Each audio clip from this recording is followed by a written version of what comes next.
ICANTBELIEVABLE! Today we're in the kitchen again and we're cooking a food and wine festival favorite. Pao de Queijo, I guess you call it. Pao de Queijo. And they're the very popular cheese balls that you can find in Food and Wine Festival, but also all year long in Skipper Canteen. Yes, apparently it's like a secret menu thing in Skipper Canteen. It's not on the menu, but you could get it there. And that's where we ended up trying it last time we were in Disney. Right. Well, not last time, but one of the times that we went to Skipper Canteen, we tried it. And they are good. I wish they were cheesier, but that might be how it's, you know. That just might be how it is. Right. Which we are gonna also do a alternative version where we make it even cheesier, so we're gonna see that. But we are gonna follow the recipe in the book, and then we're gonna try a cheesier version and see if that's possible. We actually got this recipe book of the Food and Wine Festival favorites from both the California Adventure and Epcot, and we want to start to create some of the recipes that are in this book, and that one was the one that stuck out to me because it was actually one of the easiest ones too. Right. It had the least amount of ingredients, it's a classic favorite, and it's one of the most popular. And it's easy. Yeah. So there are some really intricate recipes in here that I don't know if we're ready yet for. So we're gonna have to come back to those. But for now, we're gonna do this one, and it's easy enough that you can do it too. So we'll have the full recipe down below if you want to try it. By the way, don't forget to subscribe and like the video because it really helps out our channel. So we have our ingredients right here. It's pretty simple. You're gonna need queso fresco, which Publix, you can buy it. The tapioca flour. We ended up finding this at Whole Foods. You're gonna need milk, olive oil, eggs, a grater, measuring cup, salt, muffin tin, and that's basically it. Food processor. A food processor. The alternative version we're gonna do is gonna have a blend of different cheeses that we have right now. Pepper jack, cheddar, and white cheddar. So, or this is Colby Jack. Fresco, maybe. And maybe we'll add some of the fresco, yeah. It should be interesting. It says, these chewy gluten-free puffs, so they're gluten-free, good to know, of warm bread are filled with melted cheese, a perfect nibble with cocktails, best served warm from the oven. A refreshing Brazilian Moscato would pair nicely with it, so just a little tip in case you want to have a drink with it. So the first thing we're going to do is preheat the oven to 400 degrees. And we already lined a muffin tin with all the little, these are those reusable molds. Yeah, silicone. And they don't stick, so you don't even have to grease them up. We're basically gonna place all the ingredients in a food processor and pulse it until smooth. Let's do it. So it takes half a cup of grated queso fresco, so he's gonna start to work on that while I go ahead and start inserting the rest of the ingredients into the food processor.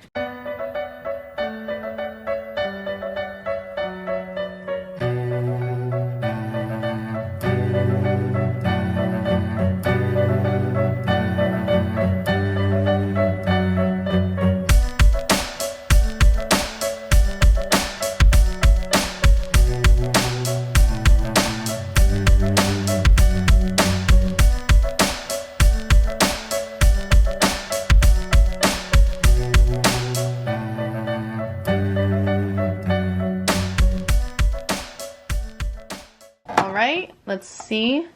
It's definitely on the liquid side, which makes sense. It has milk in here and olive oil and the queso fresco is really watery too. Yeah, so it's basically liquid, which I hope that's right. By the way, we're wearing our Mickey and Minnie aprons that we got for Christmas. This recipe makes 8, so I don't know how much to fill up. Also, aren't they gonna look more like muffins? Did they say muffin? Yeah, they said muffin tins. So hopefully they look like balls and not just muffins. But it says 8, so I just don't know how much to fill up each one. Did they say any measurements? No. They were not very specific in the recipe. So we'll see how this goes. Then we'll make a second batch with the other cheese and see the difference.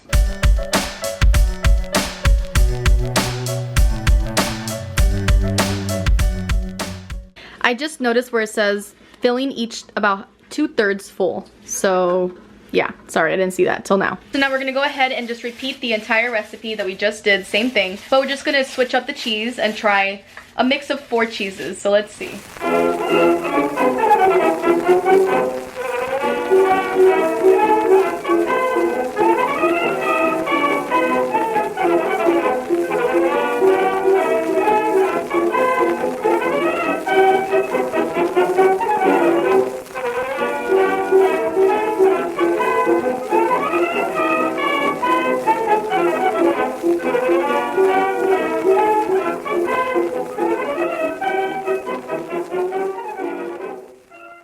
We're gonna bake it now for 18 to 22 minutes until it's lightly browned and puffy. And it should be crispy but chewy in the outside. So here is the before. Oh my god. It's time and they look so funny. They look like they've poured out of their... Well, it did say 2/3. I think you did a little more. No, I guess that's how they are. Like, I guess that's how it's supposed to be. It looks like Japanese fluffy pancakes or something. Well, They look like balls. So I was thinking they were gonna look more like muffins, so I guess I was wrong about that. So they look really funny. They like sprouted out of their cups. But it'd be very interesting to see when they cool down a little bit how they taste. By the way, this book has like so many fun recipes. We have been going crazy trying to figure out which one to do, but they have drink recipes like the swine brine, which is from Epcot's Flavors from Fire Marketplace, warm cheese and stout dip from the Ireland Marketplace, the baked shrimp scampi dip from Coastal Eats. They have some really fun recipes that I've never heard of. This is from Disney's California Adventure, and it is the fried artichokes carbonara with garlic aioli.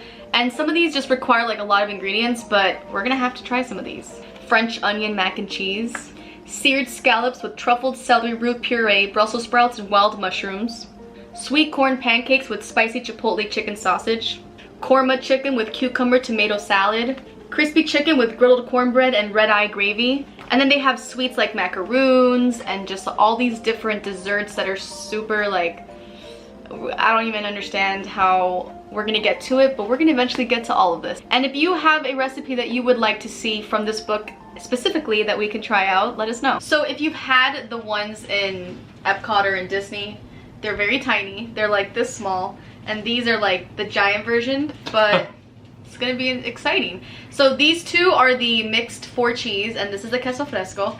So, you can already kind of see a difference. This is a little more dense. Right. This one fluffed up so much, and it looked like such a it just looked like liquid like this, and then it just blew up. So it's very interesting. I'm guessing the tapioca flour. Cheers. Whoa, spot on. Yeah. It looks kind of like a melty, cheesy. This is definitely better than the one at the park, only because it's fresh. And I think bigger. that's the reason I didn't like it so much. Because it wasn't as melty inside. Wow. For being like pretty simple to make. Tapioca flour is like $3-4, so it wasn't crazy. Yeah, the tapioca flour was like $3. Like, that is really cheap. All it took was olive oil, milk, tapioca flour, and eggs basically. Well, 1 egg. And it was really cheese. good. And cheese. Yeah. I wonder what the difference is with the mixed cheese. As a burger bun or something. That would be interesting. Right? Or as like a burger bun of cheese. cut it in half and do a hollandaise. What is it called? Eggs Benedict? Cheers on the other version.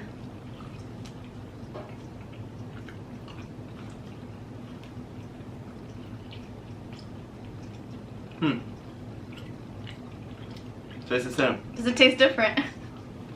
So do you even need to use queso fresco? You can just probably use any cheese. I used a pepper jack too. I thought there might be a little more spice, but Literally tastes the same. If you look at the inside, it looks the exact same thing.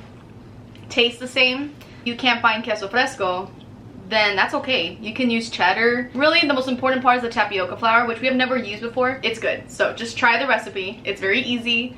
Minimal ingredient. If you have a food processor or a blender, you're good to go. try different cheeses. I don't know. Maybe an aged cheddar or something. Maybe like something stronger. Yeah, stronger flavor, you know? Alright, well, that was a success. Yeah, we've got some funky looking. I'm glad it worked out though. They taste great. If you do end up trying the recipe, definitely let us know and tag us. Follow us on Instagram @theflipped and let us know. Toodaloo!